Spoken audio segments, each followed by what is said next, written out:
Boa noite a todos. Que Jesus nos abençoe. Que Deus, nosso Pai, continue nos envolvendo, nos amparando, seu amor infinito. Na noite de hoje nós vamos estudar um tema do Evangelho segundo o Espiritismo, está no capítulo 13, itens 17 e 18. São duas mensagens dadas por dois espíritos desencarnados. Uma delas sob o título A Piedade, que foi dada pelo espírito Miguel, em Bordeaux, 1862, e a outra sob o título Os Órfãos, foi dada em Paris, em 1860, por um espírito familiar. E Miguel, quando começa a falar a respeito da piedade, a primeira coisa que ele fala, a primeira frase dele: a piedade é a virtude que mais vos aproxima de Deus.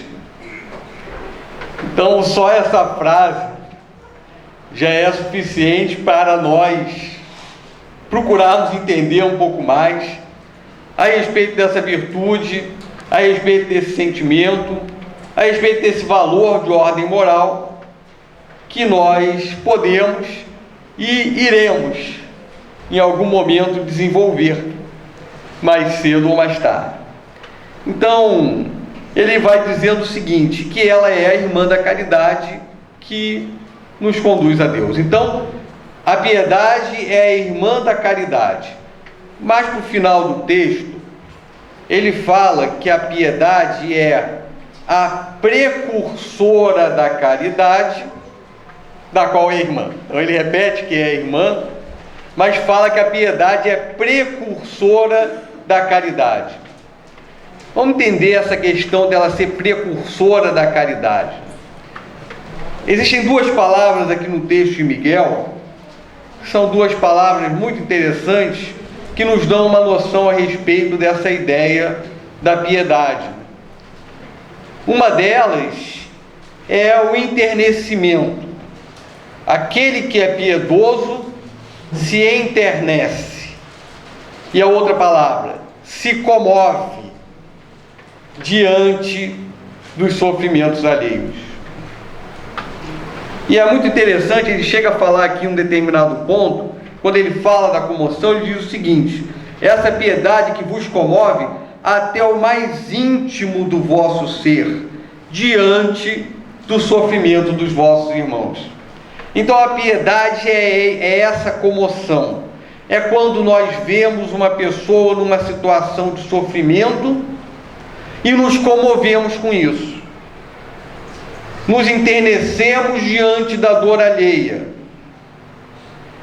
nós sentimos o desejo, a necessidade até de amparar, de ajudar, de reerguer física ou moralmente a pessoa que está em sofrimento, dependendo se o sofrimento é físico ou se o sofrimento é de ordem moral, mas que nos mexe, que nos movimenta. E aí ele fala de uma outra palavra aqui no texto, que é justamente o contrário de tudo isso, que é a palavra indiferença. Receai ficar indiferentes quando puderdes ser úteis. Porque muitas vezes nós visualizamos o sofrimento do outro, e a gente visualiza tanto sofrimento por aí afora, e acaba se tornando habitual visualizar esse sofrimento, que nós, de alguma maneira, nos tornamos indiferentes a ele. Aquilo já é algo corriqueiro.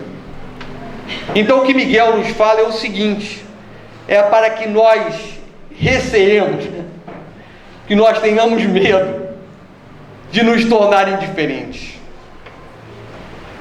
que nós, diante do sofrimento alheio, trabalhemos esse enternecimento, esse sentimento de piedade, que é precursor da caridade.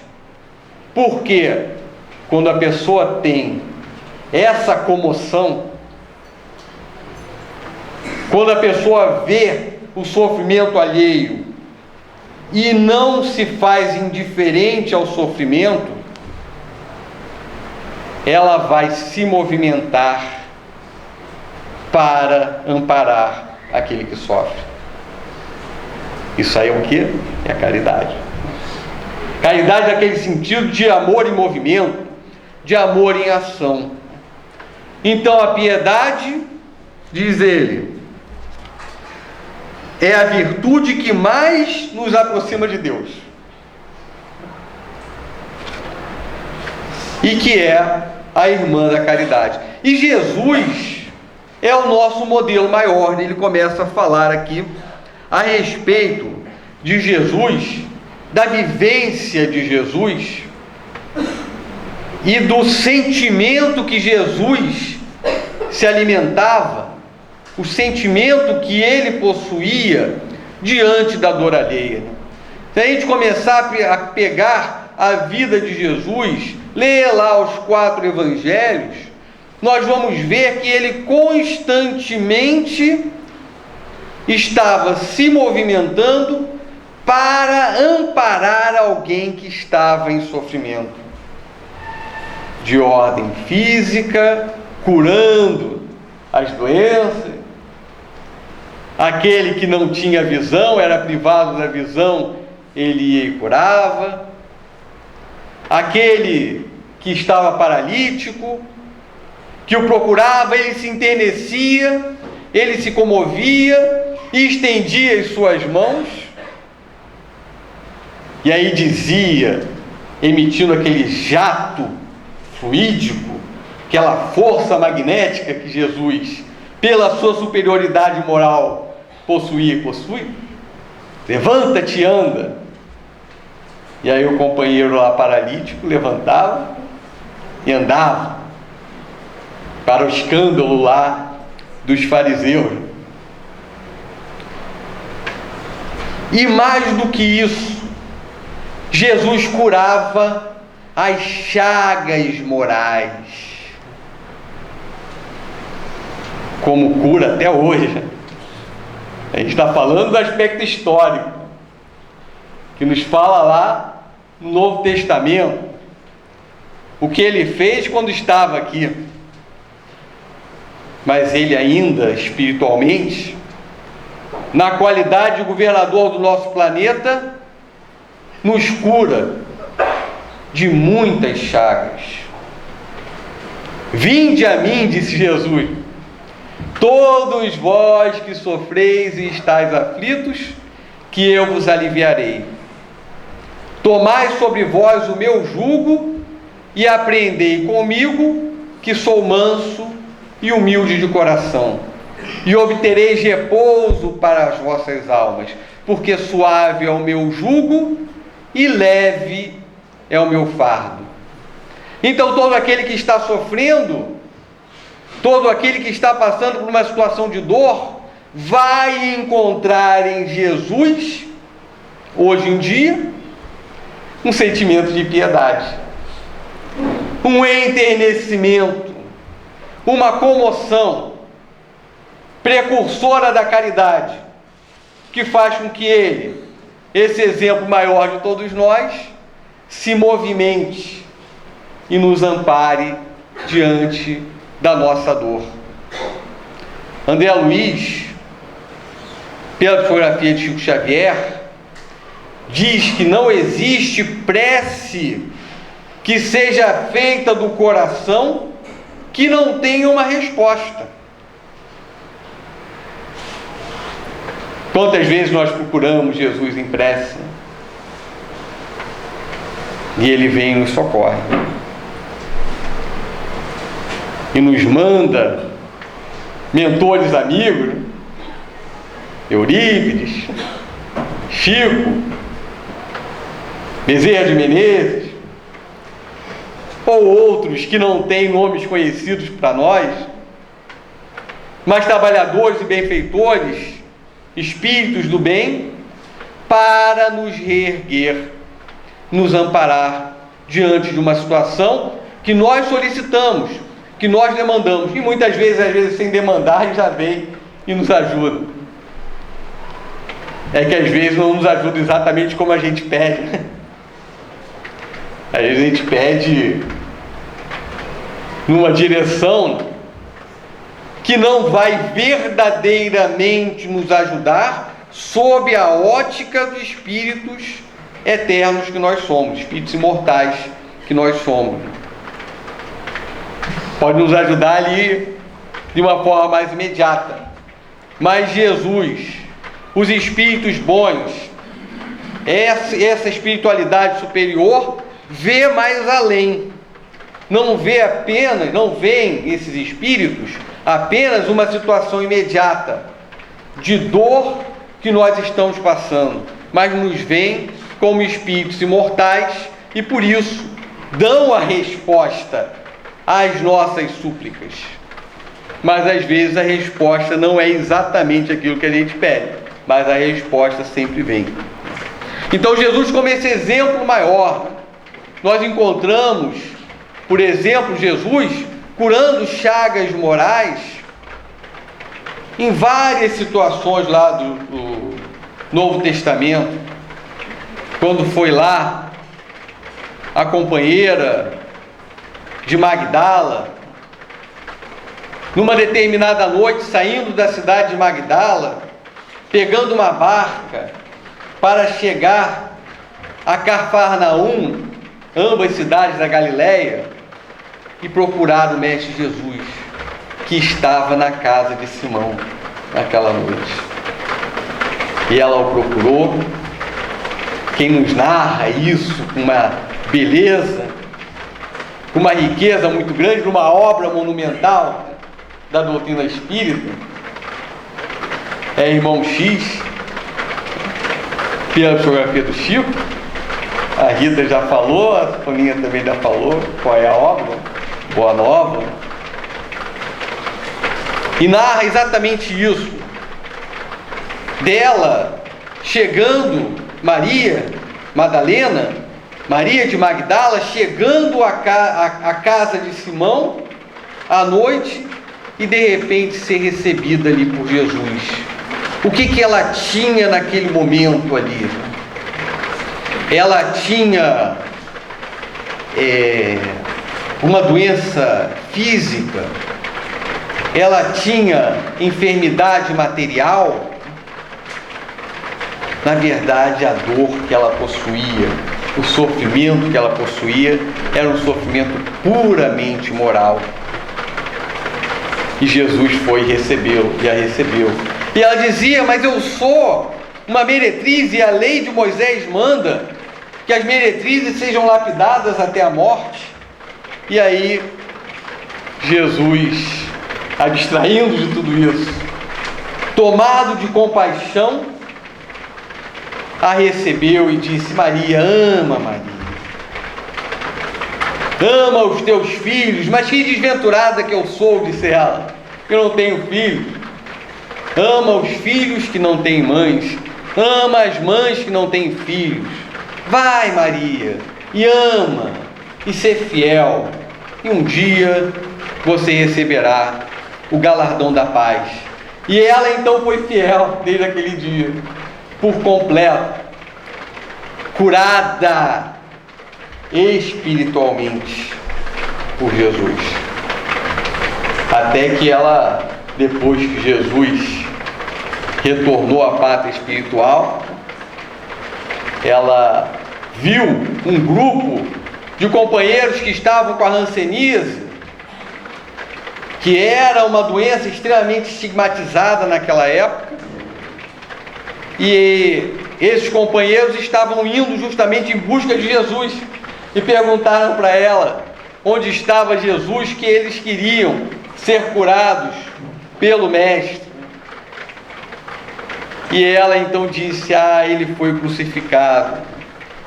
E eles então ficaram extremamente sofridos, porque eles vinham de longe para conseguir a cura de Jesus. E ela começou a falar com eles sobre a vida de Jesus, sobre tudo que ele havia feito, sobre esse sentimento de piedade que o animou desde os primeiros dias de apostolado. em todos os momentos, e eles ali envolvidos por aquela mensagem, e ela estabelecendo com eles toda uma relação de fraternidade. Ela acabou se vinculando a esses companheiros, e quando eles foram lá para o Vale dos Leprosos, porque era uma doença estigmatizada, né? Então eles tinham que ficar isolados da sociedade. Ela foi junto com eles e ficou lá durante anos e anos pregando a mensagem de Jesus, até que ela contraiu também a doença e depois veio a desencarnar e ser recebida pelo Mestre Jesus. Então esse sentimento de piedade, esse sentimento que Miguel nos fala, que é o sentimento que faz com que uma pessoa, como Bezerra de Menezes, por exemplo, que às vezes não tinha o suficiente para levar os recursos materiais para a sua família, a sua residência, e vinha uma pessoa e pedia, e ele pegava o que não tinha, o último que tinha, os últimos recursos que possuía, e entregava à pessoa.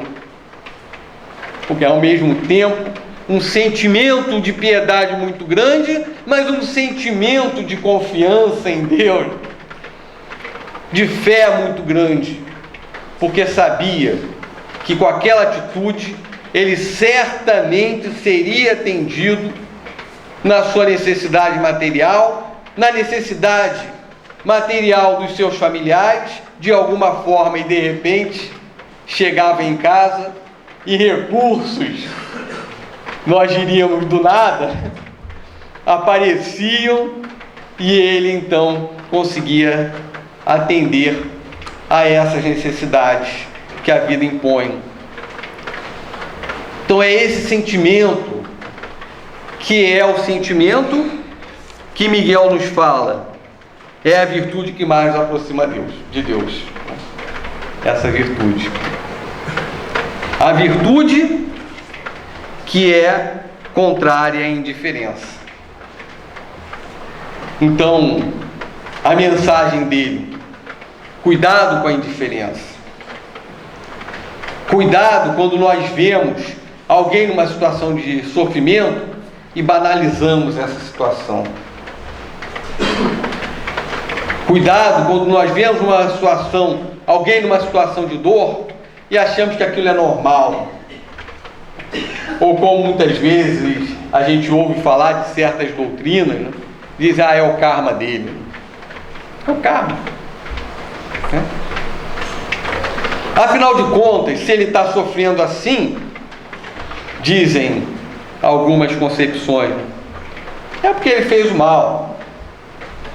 E se eu for lá e o ajudar, eu vou estar interferindo no karma do companheiro. Mas na verdade a mensagem de Jesus é a mensagem do amor. A lei de Deus é uma lei de amor.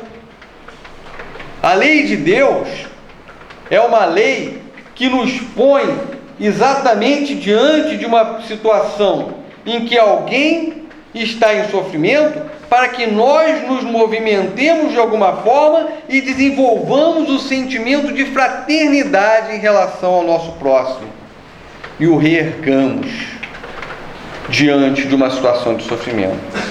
É uma lei que conta com o nosso livre-arbítrio e com a nossa participação para minimizar a dor alheia. Então, nos fala aqui: cuidado com a indiferença diante da dor do próximo. Bem, com relação ainda ao nosso estudo de hoje, ele fala com relação a essa questão, que muitas vezes aquela pessoa que é amparada pela nosso sentimento de piedade, quando desencarna, vai e de alguma forma intercede por nós. De alguma forma guarda um sentimento de gratidão por nós. André Luiz conta, a gente conhece o caso lá do nosso lado, atendia gratuitamente várias pessoas. Muito embora a crença dele e a vivência dele aqui na Terra, segundo ele narra no livro, tenha sido uma vivência muito voltada a questões de ordem material e mais imediatas, mesmo assim ele atendia boas pessoas gratuitamente. E dessas, alguns milhares de atendimentos que ele deu, gratuitos, 15, salvo engano, 15, não se esqueceram dele. De todo aquele conjunto, alguns não se esqueceram. Não foram muitos se comparado, né? O ideal é que todas as pessoas tenham gratidão com quem o auxilia, que é um sentimento belíssimo, esse sentimento da gratidão. Mas não foi assim, 15 não se esqueceram. E continuaram orando por ele, continuaram intercedendo por ele, de tal forma que essa intercessão veio a ser útil para ele depois da desencarnação, naquela situação de sofrimento que ele passava lá. Então, esse sentimento de piedade que acaba se transformando em caridade como precursor da caridade é benéfico, inclusive nesse aspecto. Se já não é benéfico, se já é benéfico para nós mesmos como aquisição espiritual, também ainda é benéfico pela simpatia dos amigos espirituais ao nos verem predispostos a amparar o próximo, e pela gratidão de alguns daqueles que são beneficiados por nós. Então, isso aí é algo que a gente precisa meditar para desenvolver. Às vezes a gente acha em tantas virtudes tão importantes, mas a gente pode pensar e meditar em torno dessa ideia também da piedade, né? Dessa ideia de desenvolver esse sentimento, refletir a respeito disso, né? Refletir a respeito das virtudes que nos faltam e como nós podemos trabalhar para desenvolvê-lo. Isso é algo de extrema importância, porque quando nós pensamos a respeito, nós movimentamos vibrações, nós movimentamos fluidos, nós movimentamos amparo e sintonia da espiritualidade superior que nos vê a boa intenção. E nós começamos então a nos preparar melhor para a realização daquela virtude sobre a qual nós estamos refletindo. Consagrar alguns momentos do nosso dia para meditar e refletir em torno da aquisição desses valores. Bem, com relação aos órfãos, nosso espírito amigo, ele se intitula um espírito familiar, ele nos fala o seguinte: se soubesses quanto é triste ser só e abandonado, principalmente na infância, Deus permite que haja órfãos para nos animar a lhes servir de pais. Então a gente fica imaginando, que é o caso da maioria de nós, tivemos pais que de alguma forma nos ampararam naquela primeira faixa etária, naqueles primeiros momentos de vivência da nossa vida, quando nós estávamos bastante desprotegidos, quando nós, com a sabedoria de Deus, Deus é sábio ao criar esse processo para nós de reencarnação, em que nós nascemos aqui no ambiente material tão pequenininho, tão desprotegido e tão bonitinhos, tão necessitados de amparo, que tanto inspiram, né? As crianças, né? Tanto inspiram o nosso desejo de ajudar, de amparar. Essa sabedoria de Deus, porque está trabalhando nos pais, está trabalhando nas pessoas de um modo geral, o desenvolvimento de sentimento. E muitos de nós, a maioria de nós, teve essa oportunidade. E a gente começa a pensar naqueles companheiros que de repente não tiveram a possibilidade de ter pais materiais, ou seja, consanguíneos, porque tem aqueles pais consanguíneos e tem aqueles outros que, embora não sejam consanguíneos, mas são pais também, né? Então, esses não podem ser considerados órfãos se tem ali quem os ampara, né? Se tem ali quem os ama, se tem ali quem os protege naquele momento em que eles mais necessitam, que é o momento de formação material e o momento de formação também moral. Mas, e aqueles outros que são abandonados, que são esquecidos? Como é triste essa situação, nos disse o espírito familiar. É triste. Se soubesses quanto é triste ser só e abandonado, principalmente na infância. E aí ele faz uma colocação muito interessante. A gente imagina o seguinte: vamos só imaginar a situação. Nós estamos na nossa vivência e de repente aparece ali no nosso relacionamento uma determinada criança órfã. E nós ficamos naquela encruzilhada, né? Se devemos amparar essa criança ou não devemos amparar essa criança. E aí a colocação aqui que o espírito familiar faz: a criança que socorremos pode ter sido querida em outra encarnação.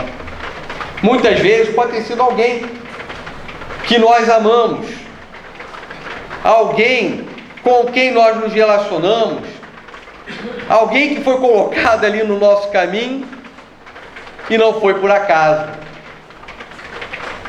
Então, por isso, a ideia, diante de uma situação dessas, sempre buscarmos o recurso da prece, sempre buscarmos o sentimento de comoção e de enternecimento que a piedade traz e tomarmos então o caminho que devemos tomar. Mas aí ele fala o seguinte: pode ser através da adoção, ou pode ser não trazer para dentro do próprio lar, mas pode ser de alguma forma dar um auxílio.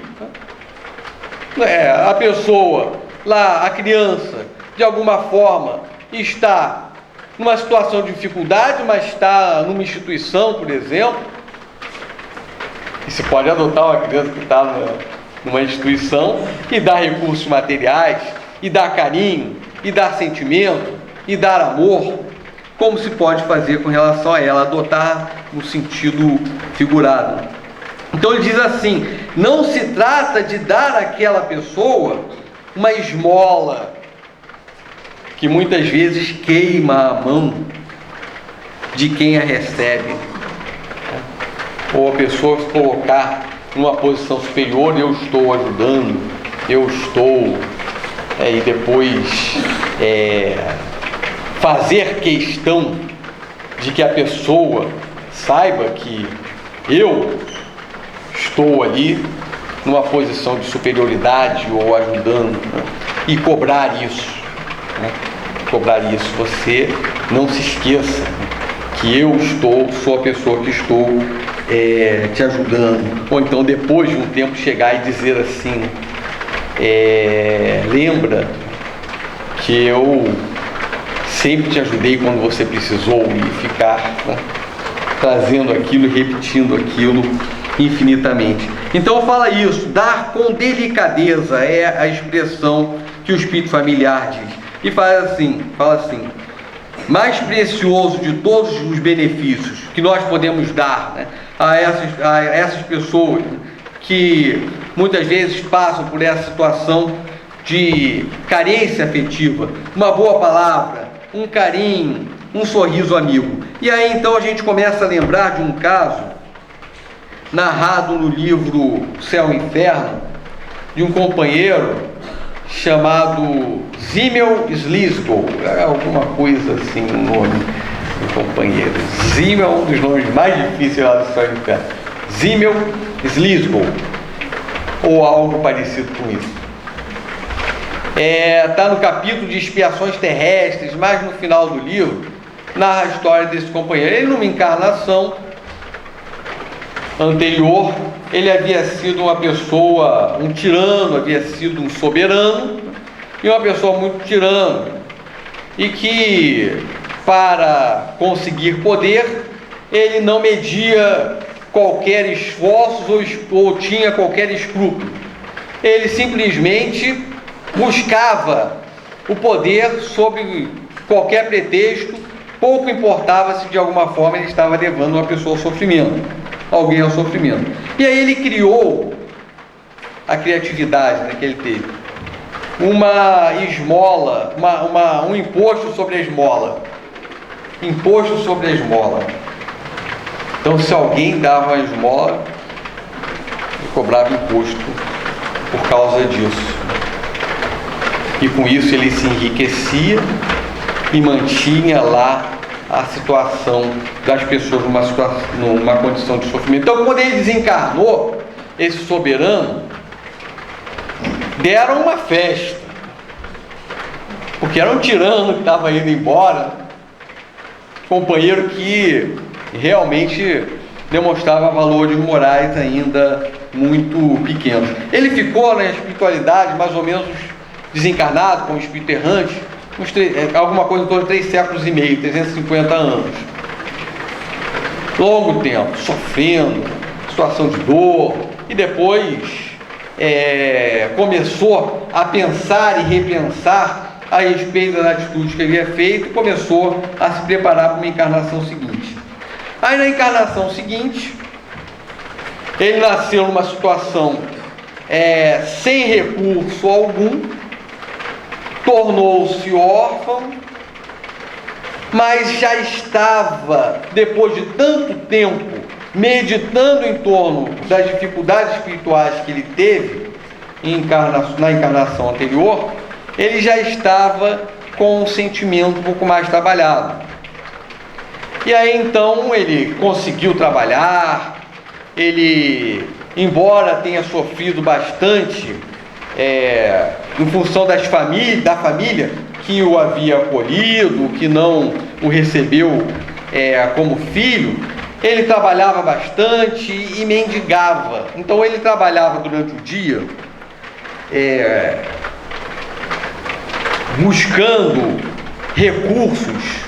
Na verdade, trabalhava durante a noite buscando confecções de vestuário, com o objetivo de obter alguns recursos. E durante o dia ele ainda mendigava recursos para ajudar crianças que estavam órfãs.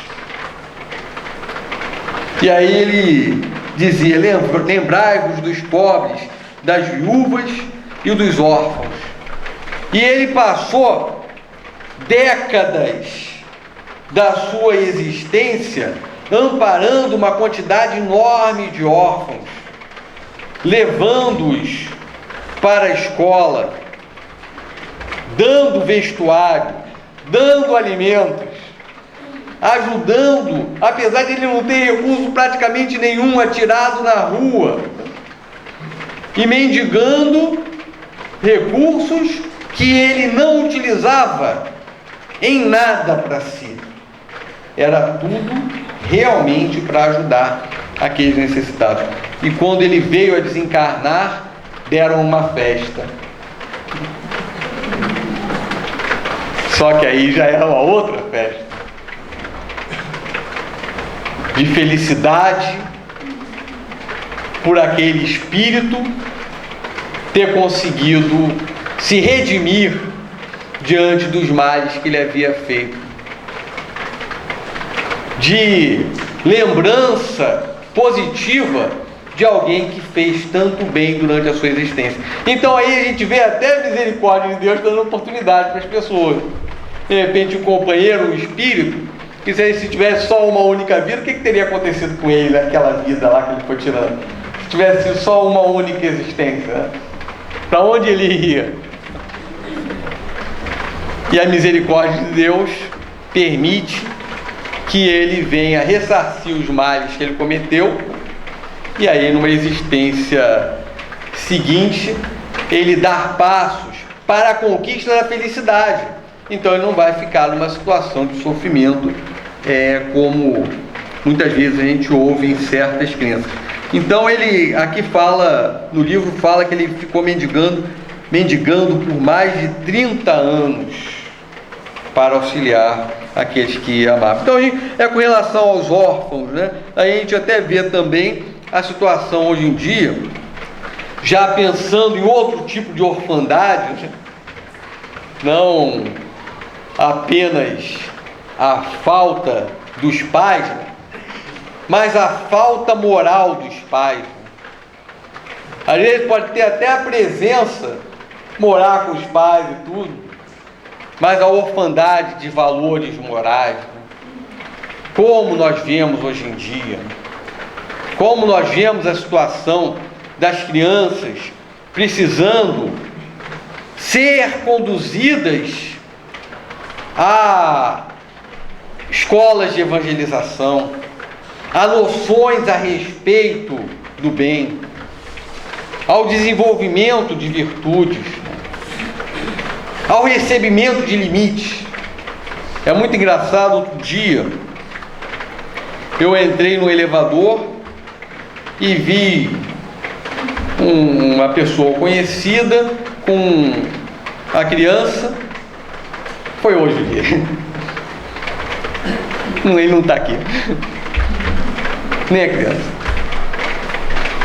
Eu dei bom dia, ele me deu bom dia, e a criança do lado dele, as primeiras palavras que eu ouvi ela dizendo: não quero, com um tom de autoridade, não quero, brigando com ele, e ele falando ali, mansinho, minha filha, não sei o que, criancinha desse tamanho, quantos anos ela tinha? 4 anos, 3, 4 anos, não quero.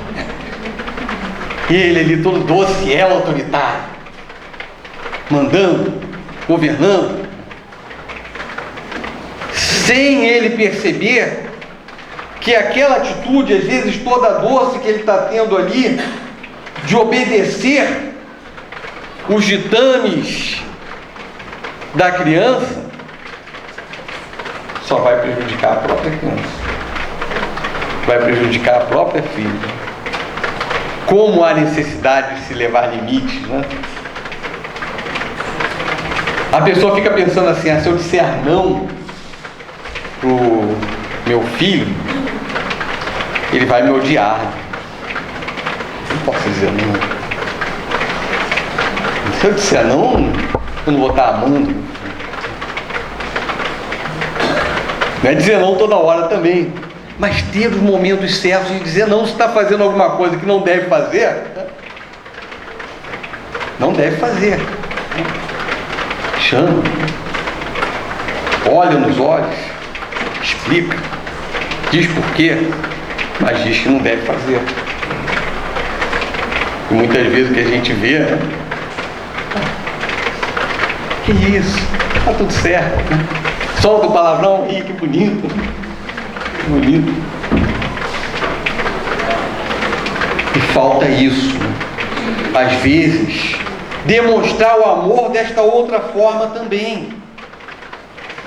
Chegar a orientar, dizer porquê, mas traçar limites que a criança precisa, porque se ela não receber esses limites agora, o mundo vai limitar de uma maneira diferente depois. O mundo não é tão condescendente, não é tão permissivo quanto os pais. E ser permissivo não é amar.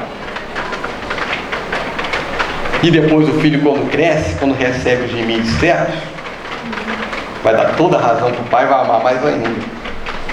Agora, se a gente não dá limite depois quando cresce, está vendo como meu pai me criou? Então, se é por medo de amar, vai amar muito mais dando limite, na medida certa. Então, só para ir finalizando, a gente encontra, por exemplo, algumas noções, aí fala não apenas só de limites, né? Mas fala também até de às vezes, crianças que estão numa situação muito específicas e que podem ser amparadas. A gente encontra um exemplo muito interessante, alguns exemplos interessantes, uma obra maravilhosa da doutrina espírita, chamada Nossos Filhos São Espíritos. Tiveram a oportunidade de ler? Hermínio Corrêa de Miranda. Nossos filhos são espíritos. Não fala que o filho é espírito e que a gente tem que tratá-lo como espírito imortal. Mas a lição que ele traz, por exemplo, uma situação de um determinado companheirinho, criança de 7 a 8 anos, tinha entre 7 e 8 anos, e não queria entrar na escola de jeito nenhum. Finalizando. Não queria entrar na escola de jeito nenhum. Ela chegava ali na escola e queria sair e não tinha jeito de fazer com que aquela criança entrasse dentro da escola. Até que conseguiram que ele permanecesse uma aula ou outra, desde que a irmã dele estivesse do lado dele. Só que aí a irmã perdia a aula dela para ficar do lado dele, prejudicava o estudo dela. Aí começaram a questionar o que deve ser. Será que ele está obsidiado? Será que tem que impor castigos físicos a essa criança? Será que é só uma aversão à escola ou tem algo mais? Deve-se levar a um psiquiatra? E os pais começaram a pensar quais eram as alternativas. Aí uma alternativa que eles pensaram: vou pedir uma orientação espiritual, uma ajuda, uma comunicação espiritual, para ver o que se pode fazer. E pediram. A comunicação espiritual veio orientando o seguinte: esse espírito, numa encarnação passada, desencarnou dentro da escola que pegou fogo, incendiou. Por isso, ele estava com um receio imenso de entrar novamente na escola, porque apesar daquilo não ser trazido à sua memória consciente, estava ali gravado nele, e quando ele entrava ali, tinha a impressão de que alguma coisa de mal iria acontecer. Por isso ele não queria entrar de maneira nenhuma. E aí os pais foram orientados o seguinte, aí é que está a questão que eu estava querendo trazer, para a gente pensar como pais, nessa alternativa que Hermínio Miranda traz. A orientação dos amigos espirituais. Enquanto o filho está lá dormindo, durante a noite, em sono profundo, aí a gente sabe que o corpo está dormindo e o espírito está ali, desprendido. Pode estar ali, pode estar longe, né? Conversar com o espírito imortal. Conversar com aquele espírito. Explicar para ele, no caso específico aqui, que aquele fato que havia acontecido na escola havia acontecido há muito tempo atrás, que não iria acontecer de novo, que ele estava seguro, que ele podia entrar na escola tranquilamente, que não iria acontecer novamente um incêndio que viesse a provocar aquilo que ele estava com medo que acontecesse. E conversaram com ele, explicaram a ele, dormindo ali, materialmente dormindo. Fizeram isso alguns dias e depois de algum tempo o menino ganhou confiança, passou a entrar na escola e estudar sozinho, sem atrapalhar os estudos da irmã, e conseguiu vencer essa dificuldade que tinha. Então a lição que Hermínio Miranda traz é exatamente essa, de se poder conversar, às vezes, com uma criança que está numa situação de dificuldade, numa situação qualquer. Isso ele trouxe por um fato que ocorreu numa encarnação anterior, mas pode ser por alguma coisa que aquele espírito está tendo naquela própria encarnação, algum receio, algum problema, algo que ele está demonstrando para nós. A gente pode, com certeza, se valer desse recurso, de falar com o espírito imortal. Isso dá para fazer até com adulto, de falar com o espírito imortal, de espírito para espírito, para fornecer segurança e de alguma forma amparar aquele espírito que está ali numa situação de problema qualquer. Então, para finalizar, eu posso finalizar agora, posso finalizar só com o soneto? Então, para finalizar, falando, já que a gente está falando de criança, a gente lembra lá de Sebastião Lasnaux, através da mediunidade de José Raul Teixeira, quando ele nos disse o seguinte, falando da criança, né?